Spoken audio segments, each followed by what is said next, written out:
From advertising to software as a service to data. Across all of our programs and clients, we've seen a 55 to 65% open rate. Getting brands authentically integrated into content performs better than TV advertising. Typical lifespan of an article is about 24 to 36 hours. If we're reaching out to the right person with the right message and a clear call to action, then it's just a matter of timing. Welcome to the MarTech Podcast, and I Hear Everything production. In this podcast, you'll hear the stories of world-class marketers that use technology to drive business results and achieve career success. We'll unearth the real-world experiences of some of the brightest minds in the marketing and technology space so you can learn the tools, tips, and tricks they've learned along the way. Now here's the host of the MarTech Podcast, Benjamin Shapiro. Welcome to the MarTech Podcast. I'm your host, Benjamin Shapiro, and today we're going to be talking about the wild and wonderful world of email marketing. Joining us is Kate Adams, who is the SVP of Marketing at Validity, which creates solutions to target, contact, engage, and keep customers using trustworthy data as a key advantage. The Validity flagship products, Demand Tools, Mail Charts, Bright Verify Everest, and GridBuddy Connect are all highly rated solutions for CRM data management, email address verification, inbox deliverability, and avoiding the spam filter. And today, Kate and I are going to discuss the Wild West of email marketing. All right, here's the first part of my conversation with Kate Adams, the SVP of Marketing at Validity. Kate, welcome to the MarTech Podcast. Thanks, Ben. So glad to be here. Lucky to join you today. Excited to have you here. And I feel like all the luck is on my side to have you tell us a little bit about email marketing. You work in a technology-driven communication company. And often we think about email and communications, or I guess I should say communications broadly, as a multi-channel task. You've got your email, obviously, your direct messages, your LinkedIn post, your SMS. We're starting to see sort of this proliferation of communication tools. Talk to me about where email stands today. Is it still the Wild West of email marketing? For sure. I mean, it's absolutely the Wild West. Email volume is astronomically higher than it's ever been before. This recent holiday period was the highest email volume that we've ever seen take place in our history since email has been invented back in the 70s. And the reason for that really was during the pandemic that email kind of caught fire again, as it always has. But it went up significantly during the pandemic, jumped 34%, and it's never come back down in pre-pandemic levels. So it's always just constantly on the rise year over year, which is kind of mind-boggling in a way, because for lots of businesses, we saw Zoom take off and then it kind of went back down pre-pandemic levels, right? We've seen Amazon take off and then it's back down. That's not what we're seeing with email, which is pretty significant. It's really interesting. You know, I think about everything that's happening in the tech industry. Like you mentioned, we thought that there was going to be a force multiplier because of the pandemic, because we were all forced to be at home in front of our screens to continue to work. And we've seen that a lot of those trends were reversed. We're seeing the hiring that happened in the technology industry all of a sudden be erased, and unfortunately, a ton of layoffs as well. Why do you think email was one of the outliers that saw this uptick in volume, in adoption, but it didn't come back down? So one of the things, and maybe I would phrase it slightly differently, Ben, which is we saw it come up and then it came down a little bit, but never to its pre-pandemic level, which I think is what we saw with some of the activity, like what we just talked about with Zoom. And I think to your point, even on the hiring, like you could see it in Salesforce's statement and in Amazon's statement. It's like maybe we got a little ahead of ourselves on the hiring bit.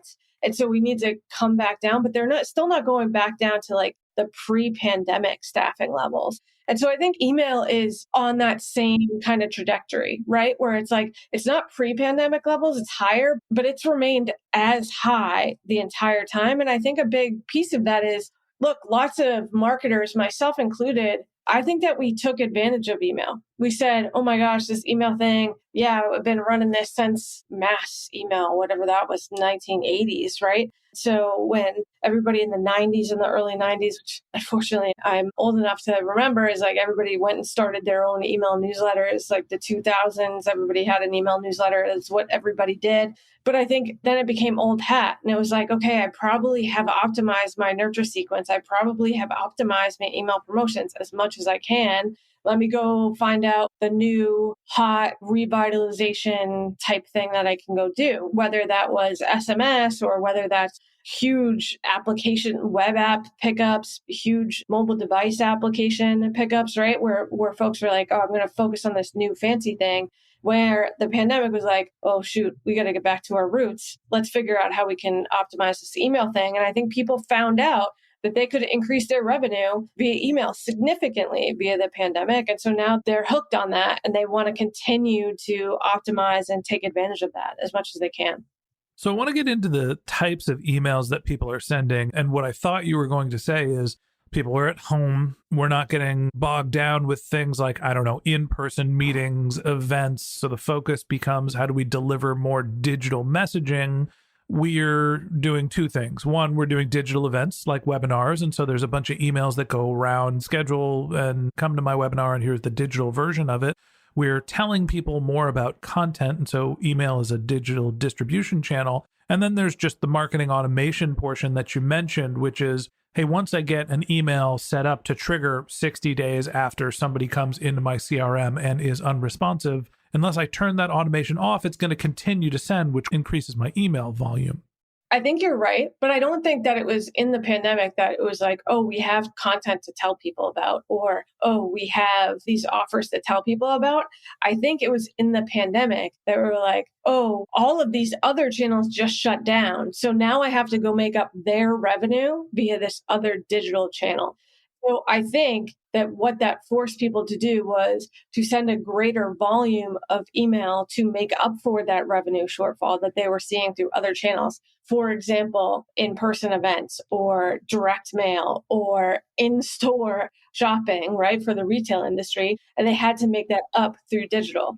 And I think what they did was they got smarter and started personalizing that mail much better and started doing things like more triggered and segmented sends that then increased that revenue while also increasing the volume of email sent, which really helped them double down on the revenue they were able to achieve via email. So I understand why people are sending more emails. I think the big question here is, are we just sending more volume? Is it bloat, or are conversion rates staying the same or going up? And I could say personally, with our cold outreach to try to find sponsors, we basically abandoned our cold outreach program because the conversion rates got so bad. Everybody was so tired of getting an introduction over email. So we started trying to do more inbound marketing. Talk to me about what you're seeing in terms of the conversion of these new emails. What we're seeing is volumes up. One of the metrics that we pay a lot of attention to is inbox placement. So your marketing automation solution, your email service provider is going to give you a delivered number, and it's usually going to always be around, unless you're doing something egregious, it's somewhere between 80 and 99%, right, in terms of what they delivered. And that just means they fired that SMTP message. But it doesn't tell you, like, where did you get delivered? And so that's what we are really worried about, which is, well, where did you get delivered? Because getting delivered to the spam filter, getting caught in somebody's Mimecast filter is not the same as getting in the promotions tab, is not the same as getting into somebody's inbox where you're actually have a higher likelihood to actually be engaged with. And then from there, to your point on conversions, like then get clicked on and then get converted on. So one of the things that we're seeing is inbox placement rate is actually getting harder and harder because as the volume has gone up, mailbox providers like Gmail, heck, Hotmail, Yahoo, all the rest of them, right, are having to do more of the filtering of that mail because they're saying like, okay, so you guys are just going to send 40% more mail over the last 2-year period and engagement isn't going up because there's only so much mind share of these same email subscribers that you can capture. And so conversion rates are actually falling down. That's what we're seeing is like inbox placement is falling, send volume is up, conversion rate is falling, click-through rate is falling. And that's because not enough folks are doing some of the good quality work that I talked about earlier, which is how do you really make that message as personalized for that person as humanly possible?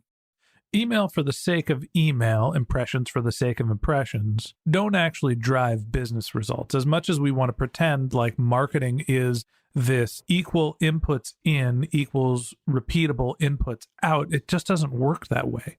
There is an art to email marketing. There is copywriting, and there is messaging, there is timing, there is targeting. Talk to me a little bit about what makes a message, now that we're seeing higher volumes being sent and lower conversions, what makes it stand out? So I just want to build on one thing that you said. I love the saying of like impressions for the sake of impressions. In advertising, it's just impressions for the sake of impressions, but you don't really harm yourself.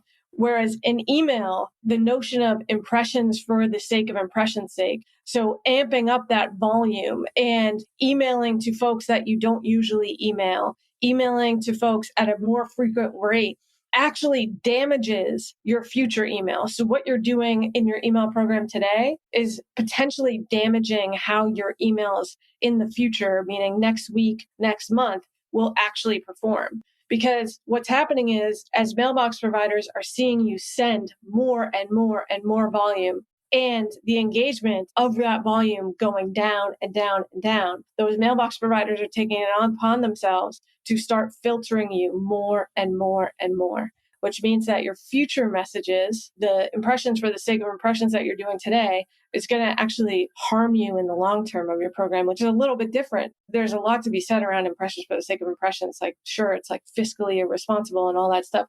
But not only is it fiscally irresponsible, but like you're hurting the future you, which is a whole other ball of wax there too. I think that every email you send is an opportunity for an unsubscribe. And not only does that mean that if your content isn't good enough, your consumers won't get your future messages, it also sends a signal to your inbox provider. And that's one of the ways that you can harm your business. If you're not thinking about your copy first, if you're not thinking about building a great customer experience, you can really hurt your business by sending too many emails. And that wraps up this episode of the MarTech Podcast. Thanks for listening to my conversation with Kate Adams, the SVP of Marketing at Validity. Join us again tomorrow when Kate and I continue our conversation talking about why email at 10 a.m. is bullshit. If you can't wait until our next episode and you'd like to learn more about Kate, you can find a link to her LinkedIn profile in our show notes. You can contact her on Twitter, where her handle is KAdams24, that's KADAMS24, or you can visit her company's website, which is validity.com, VALIDITY.com. Just one more link in our show notes I'd like to tell you about. If you didn't have a chance to take notes while you were listening to this podcast, head over to martechpod.com, where we have summaries of all of our episodes and contact information for our guests. You can also subscribe to our weekly newsletter, and you can even send your topic suggestions or your marketing questions, which we'll answer live on our show. Of course, you can always reach out on social media. Our handle is MarTechPod, MarTechPod, on LinkedIn, Twitter, Instagram, and Facebook, or you can contact me directly. My handle is Ben J. Shap, BenJShap. And if you haven't subscribed yet and you want a daily stream of marketing and technology knowledge in your podcast feed, we're going to publish an episode every day this year. So hit the subscribe button in your podcast app and we'll be back in your feed tomorrow morning. All right, that's it for today. But until next time, my advice is to just focus on keeping your customers happy.